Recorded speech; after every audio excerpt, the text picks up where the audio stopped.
ನೀವು ಈಗ ಕೇಂದ್ರ ಮಂತ್ರಿಯಾಗಿ ಕರ್ನಾಟಕಕ್ಕೆ ಎಷ್ಟು ಅನುದಾನ ಮೀಸಲಿಟ್ಟಿದ್ದೀರಿ? ಮತ್ತು ಇನ್ನೊಂದು ಸರ್, ಈಗ ಇಲ್ಲಿ ನಮ್ಮ ಕನ್ನಡಿಗರಲ್ಲಿ ನಿರುದ್ಯೋಗಿಗಳ ಸಂಖ್ಯೆ ಭಾಳ ಆಗಿದೆ.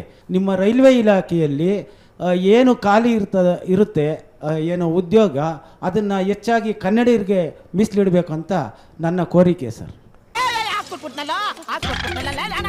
ಒಂದು ಸ್ವಾಮಿ, ನಿಮಗೆ ಇಷ್ಟು ಮಾತ್ರ ಹೇಳ್ತೀನಿ, ಕನ್ನಡದಲ್ಲಿ ಎಕ್ಸಾಮ್ ಬರೀರಿ ಅಂದಿದ್ದು ಅದಕ್ಕೋಸ್ಕರಲೇ.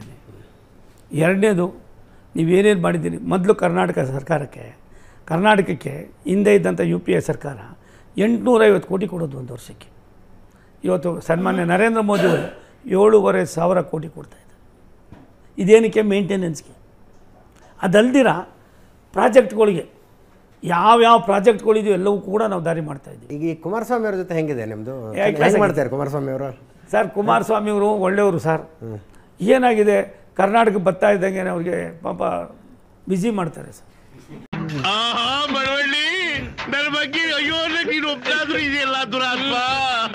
ಮತ್ತು ಒಂದು ಎರಡನೇದು ಸರ್, ಇನ್ ಜನರಲ್ಲು ಸರ್ ಆತನಿಗೆ ವಿಷನ್ ಇದೆ ಸರ್. ನಾವೆಲ್ಲ ಫ್ರೆಂಡ್ಸು ಸರ್. ದೇವೇಗೌಡರ ಮನೇಲಿ ನಾನು ಕೂಡ ಅವ್ರಿಗೇನೋ ಜಾಸ್ತಿ ಮಣ್ಣು ಓದ್ತಿರೋದು ನಾನೇ ಸರ್. ಹಾಗಾಗಿ ನನಗೆ ಹತ್ತಿರದಲ್ಲಿ ಗೊತ್ತಿದ್ದಾರೆ. ಒಂದು ಸರ್, ಅವ್ರ ಇಲಾಖೆನ ತುಂಬ ಚೆನ್ನಾಗಿ ನಡೆಸ್ತಾ ಇದ್ದಾರೆ ಸರ್. ತುಂಬ ಚೆನ್ನಾಗಿ ನಡೆಸ್ತಾ ಇದ್ದಾರೆ. ಅದೇನು ಫ್ರೀ ಹ್ಯಾಂಡೇ ಇಲ್ಲ ಅಂತ ಭಾಳ ನನಗೆ ಗೊತ್ತಿಲ್ಲ ಸರ್. ನನಗನ್ನಿಸ್ತದೆ ಅವ್ರು ಹಂಗೆ ಹೇಳಿದ. ನಿಮ್ಮ ಇಲಾಖೆಯಲ್ಲಿ ಇದೆಯಾ ಫ್ರೀ ಹ್ಯಾಂಡು? ನನಗೆ ಸರ್ ಒಂದು ಸರ್, ಯಾವ ಹ್ಯಾಂಡು ಅಲ್ಲ ಸರ್, ನಮ್ಮ ಮನಸ್ಸು ಸರ್. ನಮಗೇನು ಸರ್, ಒಂದು ನಿಮಿಷ ಕೈ ಇಸ್ ದಿ ಲಿಮಿಟ್ ಸರ್. ನಮಗೆ ಆ ಇಲಾಖೆಯಲ್ಲಿ ಏನಿದೆ ಅರ್ಥ ಮಾಡಿಕೊಂಡು ನಾವು ಹೋಯ್ತಾ ಇದ್ದೀವಿ. ಕುಮಾರಣ್ಣ ಅಷ್ಟು 2 ಸಾರಿ CM ಆದವರು ಹುಷಾರಿದ್ದಾರೆ. ಅವ್ರೇನೋ ನಿಮ್ಗೇನಾರು ತೊಂದರೆ ಕೊಡ್ತಾರಂತ ಏನಾರು ಹಂಗೆ ಹೇಳಿರ್ಬೋದು ವಿನ ಅವ್ರಿಗೆ ಗೊತ್ತಿದೆ ಸರ್ ಕೆಲಸ ಮಾಡೋದು ಹೆಂಗೆ, ಏನು ಎಂತೆಂಥ ಇಶ್ಯೂಸ್ ಕೈಗೆ ಎತ್ಕೊಂಡಿದ್ದಾರೆ, ಏನೆಲ್ಲ ಮಾಡ್ತಾಯಿದ್ದಾರೆ. ಒಳ್ಳೊಳ್ಳೆ ಕೆಲಸ ಮಾಡ್ತಾಯಿದ್ದಾರೆ. ಯಾವ ಜೀವಂತ ಇಲ್ಲದೆ ಇರೋ ಬಹುತೇಕ ಕಾರ್ಖಾನೆಗಳಿಗೆ ಇವತ್ತು ಜೀವ ಕೊಡ್ತಾಯಿದ್ದಾರೆ. ಪ್ರಧಾನಿಗಳ ಹತ್ರ ತುಂಬ ಹತ್ರದಲ್ಲಿದ್ದಾರೆ, ಹೋಮ್ ಮಿನಿಸ್ಟರ್ ಹತ್ರದಲ್ಲಿದ್ದಾರೆ, ಸರ್ಕಾರದಲ್ಲಿ ಅವರು 4-5ನೇ ಸ್ಥಾನದಲ್ಲಿದ್ದಾರೆ.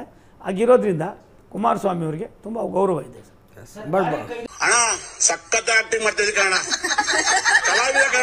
ಕೈಗಾರಿಕೆಯಲ್ಲಿ 1,48,00,000 ಹಣನ ಮೀಸಲಿಟ್ಟಿದ್ದಾರೆ. ನಿಮ್ಮ ರೈಲ್ವೆ ಇಲಾಖೆಯಲ್ಲಿ ಎಷ್ಟು ಮೀಸಲಿಟ್ಟಿದ್ದಾರೆ? 2,62,000 ಕೋಟಿ ರೂಪಾಯಿ ನಮ್ಮ ಬಡ್ಜೆಟ್. 2,62,000 ಕೋಟಿ. ಅದರಲ್ಲಿ ಕರ್ನಾಟಕಕ್ಕೆ ಎಷ್ಟು? 7,500 ಕೋಟಿ ರೂಪಾಯಿ ನಾವು ಮೇಂಟೆನೆನ್ಸ್ ಕೊಡ್ತೀವಿ. 43,000 ಕೋಟಿ ರೂಪಾಯಿಗಳ ಕೆಲಸಗಳು ಇವತ್ತು ನಮ್ಮಲ್ಲಿ ಹಂತವಾಗಿ ನಡ್ಕೊಂಡು ಹೋಗ್ತಾ ಇದೆ.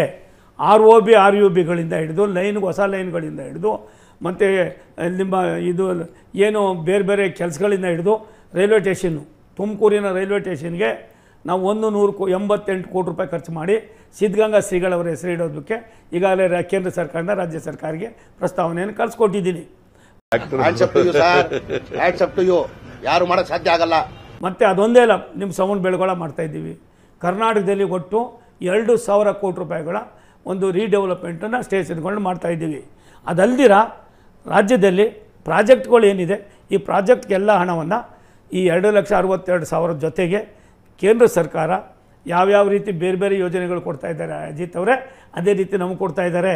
ಇದನ್ನೇನಾದ್ರು ಅವತ್ತು ಬಡ್ಜೆಕ್ಟನ್ನು ಮಿಲ್ನ ಮಾಡಲಿಲ್ಲ ಅಂದರೆ ನಮ್ಗೆ ಈ ಥರದ ಅವಕಾಶಗಳು ಸಿಗ್ತಾ ಇರಲಿಲ್ಲ.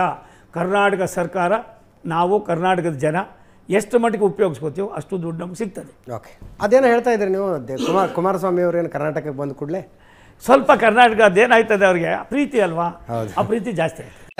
ಇಷ್ಟು ಹೇಳಕ್ಕೆ ಇಷ್ಟಪಡ್ತೀನಿ. ಓಕೆ ಫ್ರೆಂಡ್, ಬಾಯ್. ಮತ್ತೆ ಭೇಟಿಯಾಗೋಣ. ನಮಸ್ಕಾರ.